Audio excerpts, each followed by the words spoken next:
Y hermanas, Dios nos bendiga en este día nuevo para compartir la palabra en este estudio de jueves 10 de diciembre.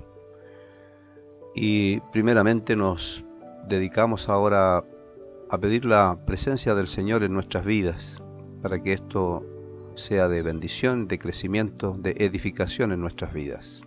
Demos gracias a Él también. Bendito Dios y Padre, gracias nuevamente porque tú estás cerca siempre. Señor, podemos dirigirnos a ti en total libertad y gratitud, con alegría y gozo, al sentir que cada vez que necesitamos tu presencia en medio de nosotros, tú acudes. Gracias, Dios Santo, poderoso, por darnos las muestras en este tiempo de que tu Hijo, nuestro Salvador, ha venido al mundo y recordamos con alegría, con paz, con buena voluntad. Dios Santo, pedimos que tú nos acompañes ahora en este jueves de estudio. También, Dios, que puedas ser en las casas, hogares de nuestros hermanos y hermanas, que estés allí en sus corazones, así como en cada rincón de sus lugares donde moran. Padre eterno, quédate en medio de nosotros. Háblanos, Señor, tú con palabras de amor y de poder. Bendícenos. Quédate en medio de nosotros. Agradecemos por el don de la vida, por las alegrías, por las oportunidades que hemos tenido. En este tiempo, Señor, nos hemos visto atemorizados, pero tú nos has traído seguridad y nos has traído confianza.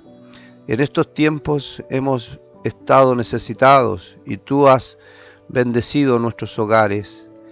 En estos tiempos, Señor, has estado alrededor nuestro para que nada nos ocurra. Señor, gracias por todo. Gracias por estar aquí. Gracias, Señor. En el nombre de Jesús. Amén.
Les invito, hermanos y hermanas, a confesar nuestras faltas ante el Señor y a esperar su perdón maravilloso.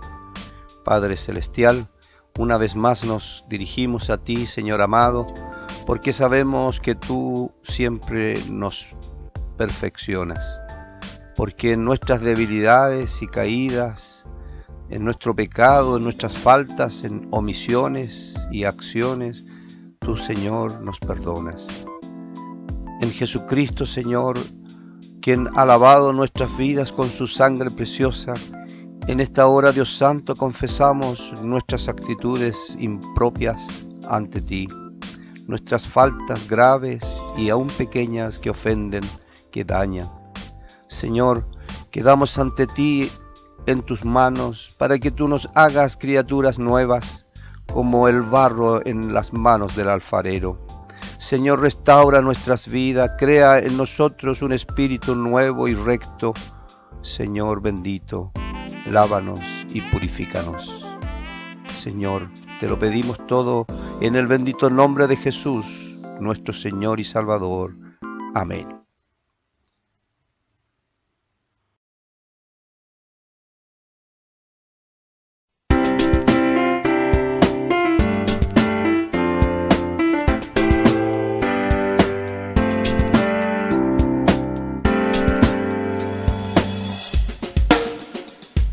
Gozo del mundo es el Señor que viene a rescatar con gratitud y con amor al reglorificar, al reglorificar, al Rey glorificar. Viene al mundo a reinar con toda bendición, nos da perdón, consuelo y luz, y paz al corazón, y paz al corazón, y paz al corazón.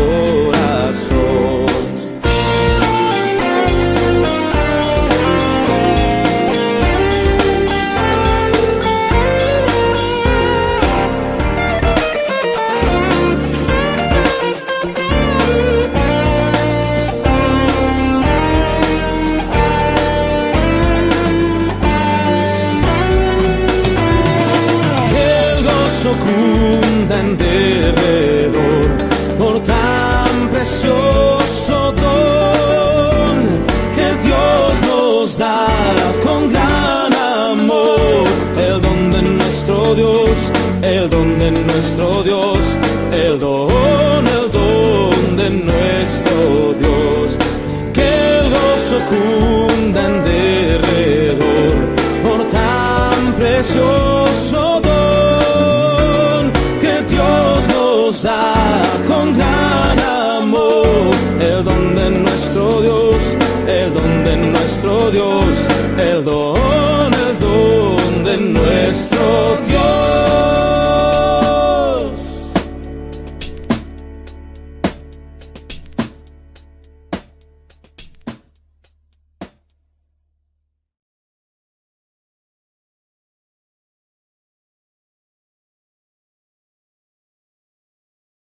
Hermanos y hermanas, una vez más, como cada jueves, nos encontramos para compartir la palabra en una breve reflexión y estamos concluyendo el material que se nos ha entregado para las iglesias con el fin de estudiar sobre el libro a los Hebreos, que es una interesante carta que va a aquellos que creen en Jesucristo después de haber cambiado sus vidas, de haber sido incluso tomados por Dios para el plan divino, y que finalmente nosotros entendemos que el propósito de Dios en el sentido universal nos pone a nosotros también como iglesia en el sentido de obreros y obreras fieles, hombres y mujeres de fe, al servicio de la causa de Cristo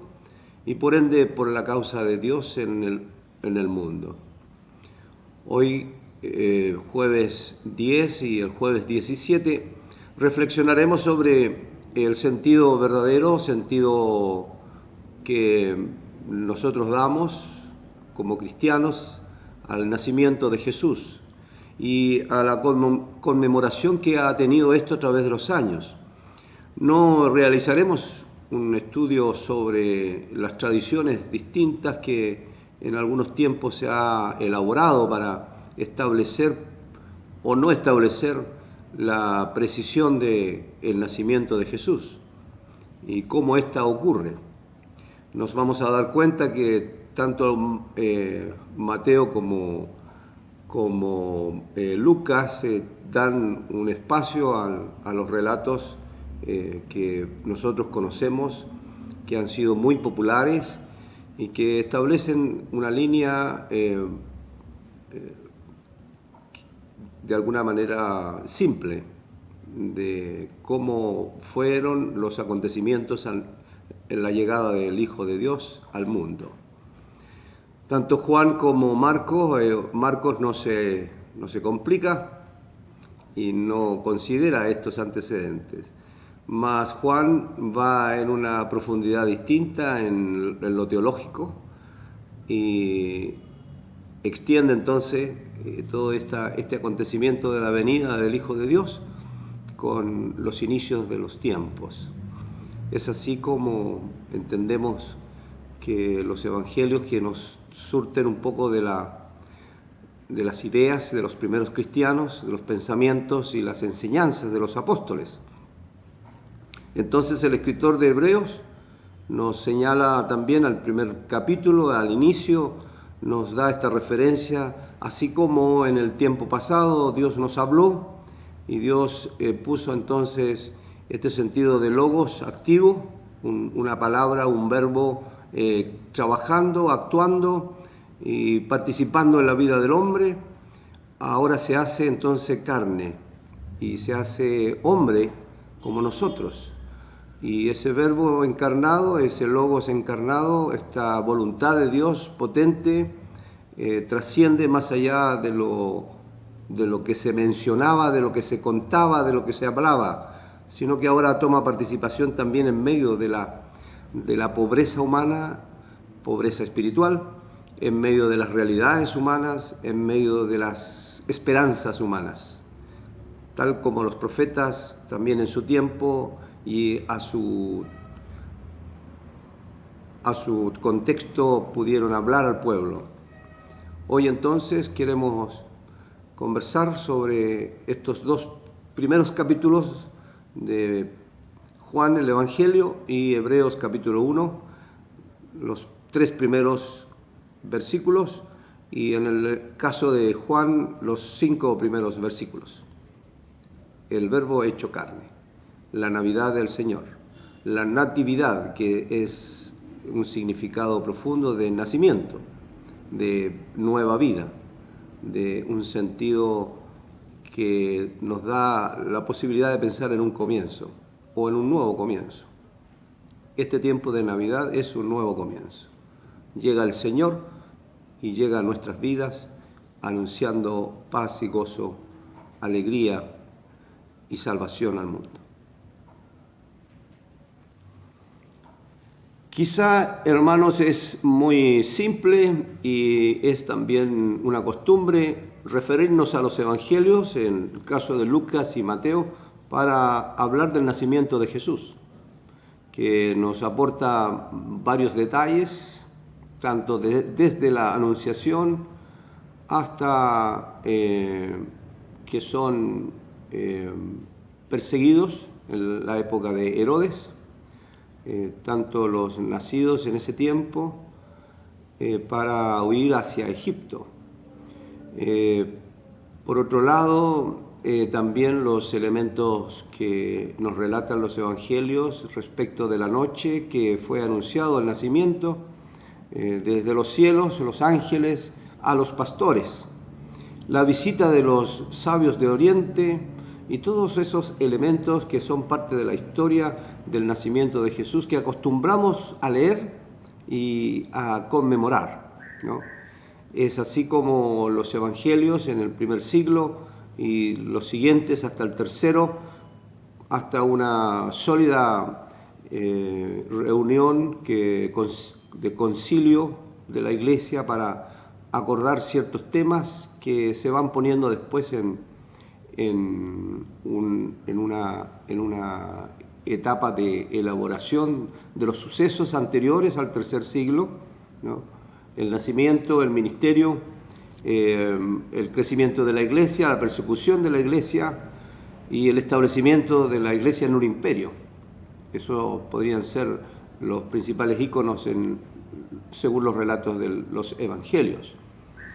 Hasta el tercer siglo, quizás en Nicea, en el concilio, se establecen muchas verdades que la Iglesia necesita enseñar. Ponerse de acuerdo en estos temas es complicadísimo. Hasta el día de hoy, muchos postularán otras fechas, otros tiempos, otros acontecimientos que no se cuentan, no se dicen, no se explican.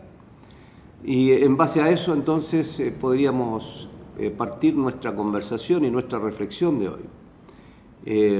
Se explica perfectamente, según los evangelios, en los relatos de Mateo y de Lucas, el nacimiento de Jesús. Es simple el relato y es por lo tanto comprensible para todos. Es fácil de comunicarlo sin llegar al romanticismo del relato mismo. Hay un acontecimiento y un hecho que es categórico y es innegable. El nacimiento del Señor Jesús, eso es innegable y eso es categórico. ¿Y cómo lo explicamos, cómo lo decimos, cómo lo contamos? Hay formas simples, como escogen entonces los evangelios de Lucas y Mateo. Hay formas complicadas, un poquito más profundas, como Juan.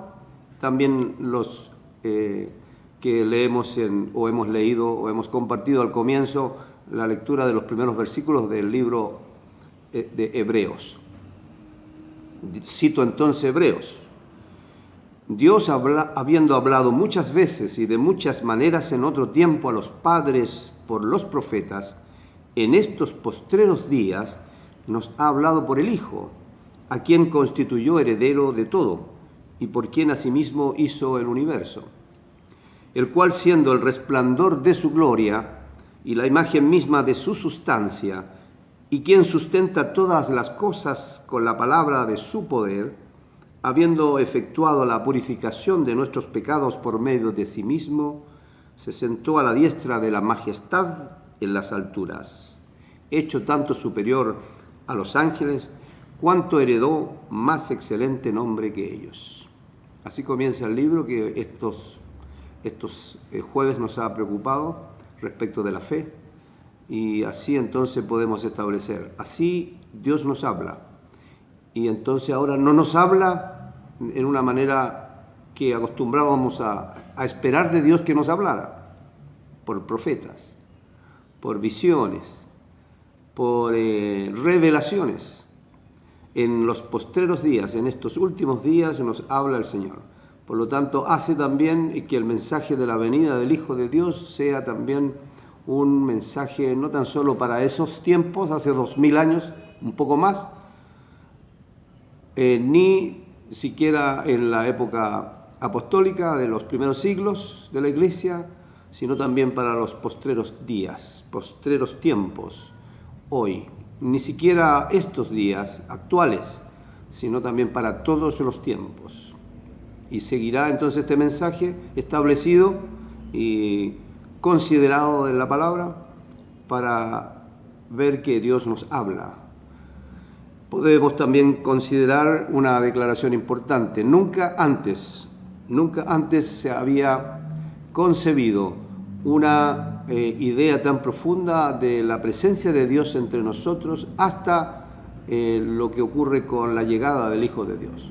El nacimiento de Jesús tiene real importancia por cuanto es el Mesías y es el enviado de Dios, es el ungido, aquel que había sido profetizado, pero había sido profetizado. Faltaba el cumplimiento de la profecía.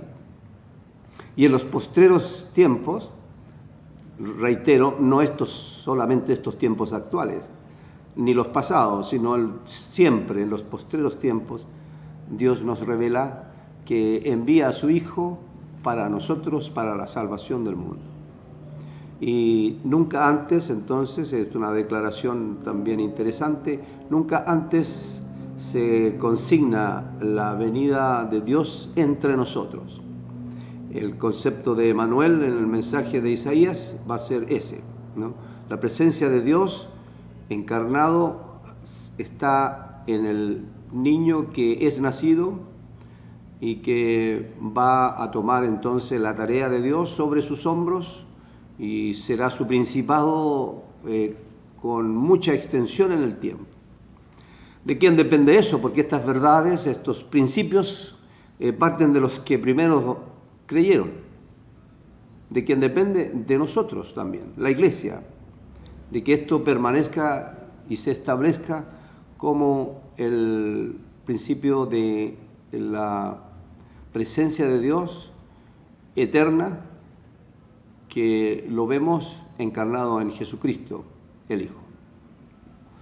Podríamos entonces contestar la pregunta: ¿cómo podríamos explicar la venida del Hijo de Dios? ¿Cómo podríamos contar el nacimiento?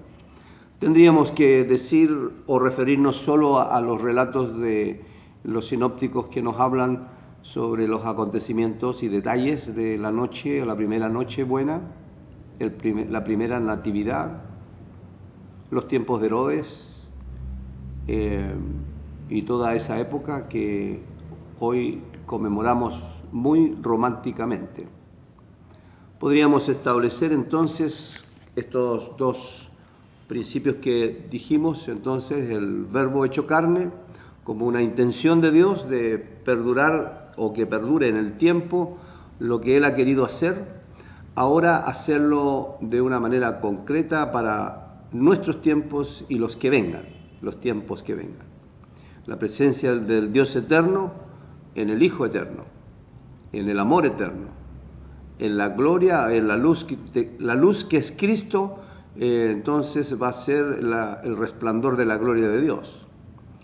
Porque por sí mismo Jesús no hubiera brillado, no habría sido entonces reconocido por muchos como el Cristo, el Hijo del Dios viviente, ¿no? Todo esto entonces comienza a unirse a partir de las declaraciones, de los conceptos que van dejando aquellos que totalmente convencidos de lo que han visto sus ojos. ¿Recuerdan del pequeño Jesús llevado ante el anciano? ¿No? Mis ojos han visto entonces al Salvador. Puedo morir en paz. Ese reconocimiento de muchos, como él y como los apóstoles después, y posteriormente toda esa gran nube de testigos, recuerden los pasajes anteriores que hablamos, esa gran nube de testigos, incluidos nosotros, hombres y mujeres de esta iglesia, nubes de testigos que damos fe de que el Cristo ha venido a nuestras vidas y trae entonces el resplandor de la gloria de Dios. Jesús es la luz del mundo. ¿Cuál es entonces la forma que podemos seguir contando la venida del Hijo de Dios? Ese es el principio fundamental. Y luego entonces también establecer que el llamado a la Iglesia a sostener estas verdades, estos principios, estos conceptos que no sean solo conceptos, sino parte de la fe y del testimonio de muchas personas que vean y que sientan que Jesús es el Hijo de Dios. Estableceremos también que el canto de los ángeles o de las voces celestiales de la noche que el Señor Jesús nació ha constituido quizá el mensaje universal, siendo transversal para todos los humanos, todos los habitantes de este mundo, que escuchan entonces las glorias de Dios por el recién nacido. También podemos sentir que lo que ha nacido, lo que ha venido al mundo, lo que ha llegado, es algo verdaderamente maravilloso, grande y de total significación para la humanidad. Para todos los hombres de buena voluntad, los que alcanzan a comprender la voluntad de Dios. Esa es la buena voluntad.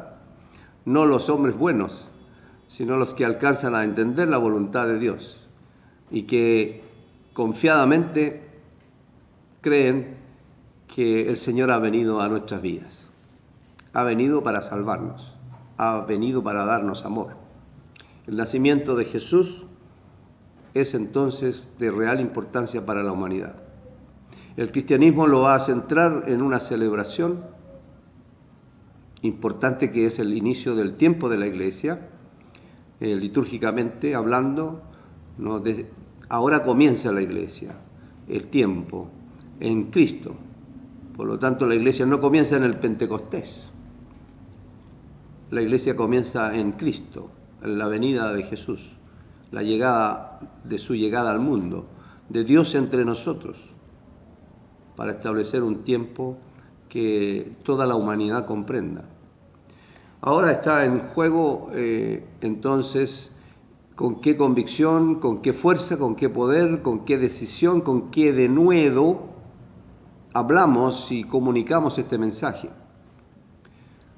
No es hablar con denuedo el sentido de solo mencionar la Navidad y que es una noche hermosa y que recibimos regalos, recordando el regalo que vino de Dios para nosotros y que sea de noche de paz y noche de amor solamente.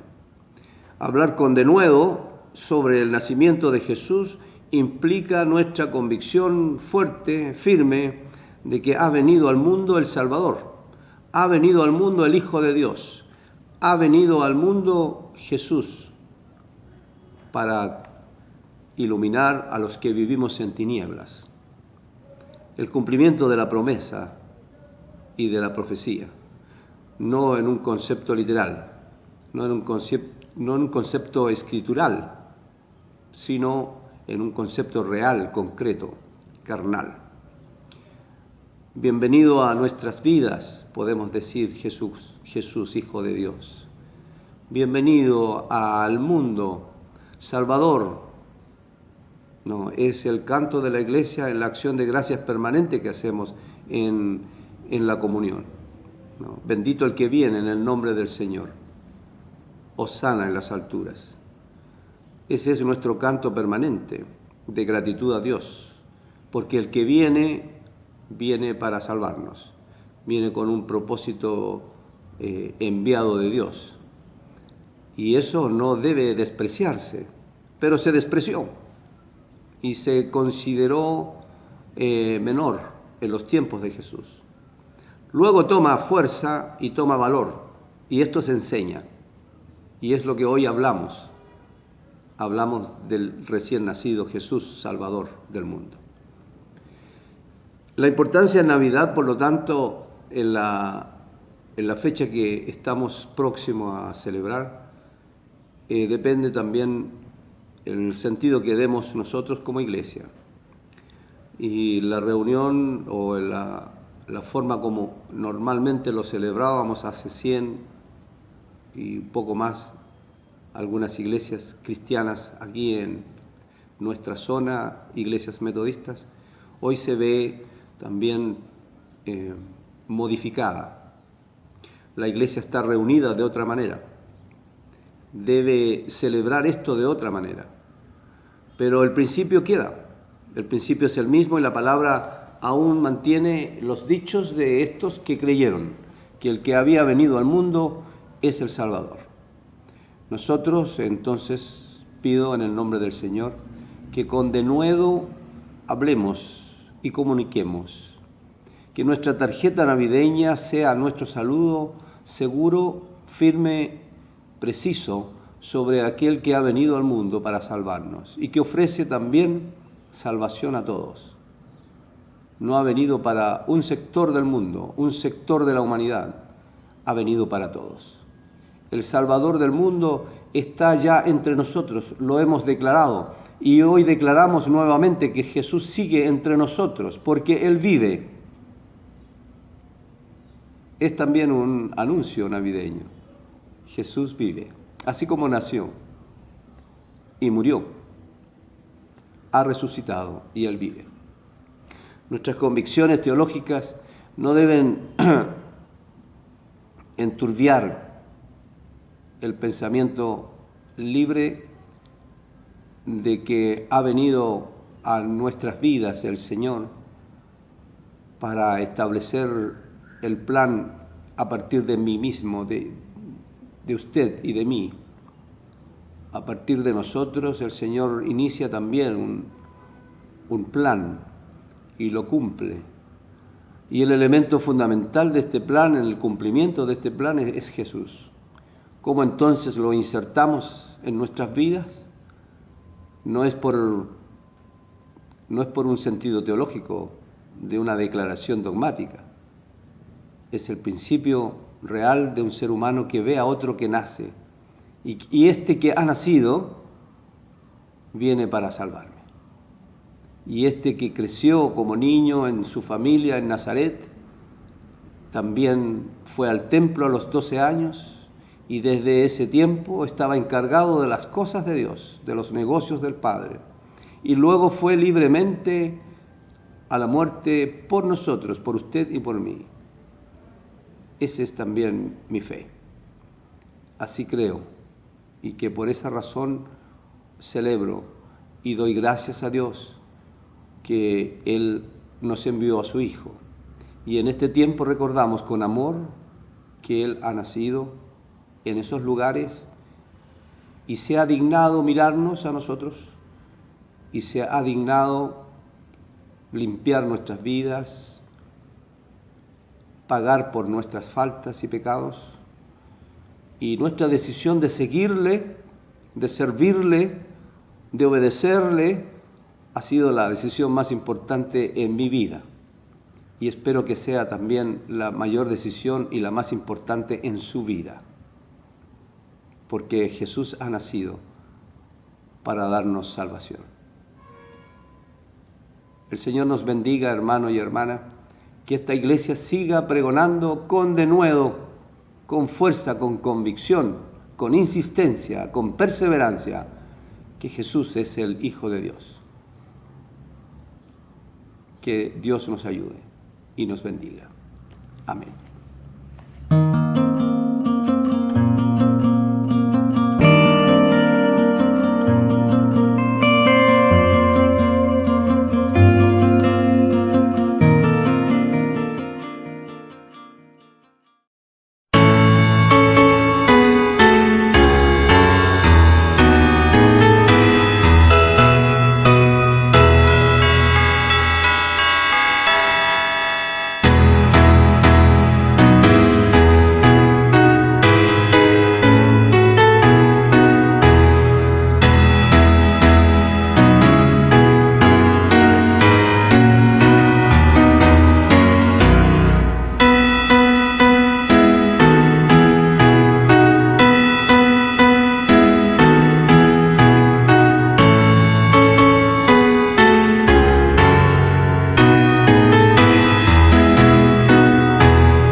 Vamos a dejar ahora en manos de nuestro Señor, después de haber compartido este maravilloso momento de la palabra, de cantos, de oraciones. Ante el Señor dejaremos nuestras peticiones, nuestras necesidades y nuestra hermandad en general. Oremos al Señor. Padre nuestro, tú nos enseñaste a orar no solo por nuestros amigos en la fe, sino por aquellos que no creen, los cuales están delante de tu juicio y viven en tu amor. Responde, Señor, a nuestras oraciones de acuerdo con tu plan, propuesto para nosotros y todos los seres humanos. Oramos por la paz y la reconciliación entre las personas y las naciones, separados por antiguos orgullos y por el recuerdo de pasados errores. Desármanos, quítanos el odio de nuestros corazones y sácanos de los límites de raza, nación y clase, para que vivamos juntos en fraternidad, como hijos de un mismo Padre. Señor bendito, Dios de la paz, trae la paz al mundo. Oramos por los pobres y por los hambrientos, por las víctimas de la voracidad y de la ganancia desconsiderada. Enséñanos a tener compasión por todos, para que ninguno pueda ser excluido del compartir las riquezas del mundo. Señor nuestro, Dios de amor, enséñanos lo que debemos hacer. Oramos por los que no tienen amigos, por los enfermos y los temerosos, por los prisioneros, por las familias de los desaparecidos, por los que están heridos y desamparados, por los pueblos oprimidos. Que no pase este día sin que tu testimonio y tu verdad en palabra y acción sean manifestados en el mundo. Dios de misericordia, Dios bondadoso, ayúdanos a servir. Oramos por los gobernantes de la tierra, especialmente por nuestro país, que ellos se inclinen ante tu poder y sigan tu dirección. Señor, Dios de poder, gobierna la tierra y los pueblos de este mundo. Oramos por la Iglesia, especialmente la Iglesia Metodista de San Bernardo, tu indigna sierva. Da tú, Señor, tu palabra y órdenes, danos la fidelidad para hacer y decir lo que tú deseas que se diga y que se haga en este mundo al que tú amas tanto. Enséñanos a ser tus siervos y siervas fieles a ti, Señor amado. Enséñanos a caminar junto a ti, que tú nunca, Señor, puedas arrepentirte de nosotros. Padre eterno, seguimos como aquel remanente fiel. Acompaña a tu iglesia. Oramos por los predicadores, exhortadores, maestros de escuela dominical, a los profetas, a los que sirven, a todos. Coloca tu palabra en nuestras vidas. Oye, Señor, nuestras oraciones. Dios de la gracia, ayúdanos a hacer nuestra parte, trabajando por la paz, la justicia, la misericordia, y todo lo que hagamos hoy, Señor, que edifique nuestras vidas, que edifique a nuestra iglesia, que edifique a nuestra sociedad en estos tiempos. Pedimos especialmente por los enfermos de nuestra iglesia, por nuestro hermano Mauricio, por nuestro hermano Andrés, por ancianos y ancianas, Señor bendito, por Margarita, por Doris, por Lidia, por Tircia, por Esther Moreno, por nuestra hermana Gladys, por Elisa, por Carlos. Señor, a nuestras familias, abrázalas con tu amor eterno.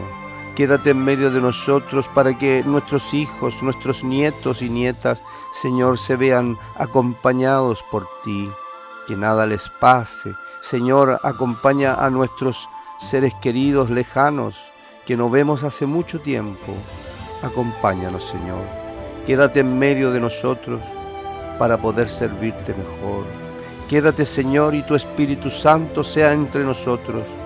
Llénanos, Señor bendito. Quédate entre nosotros. Te lo pedimos todo en el bendito nombre de Jesús, quien dio su vida por nosotros.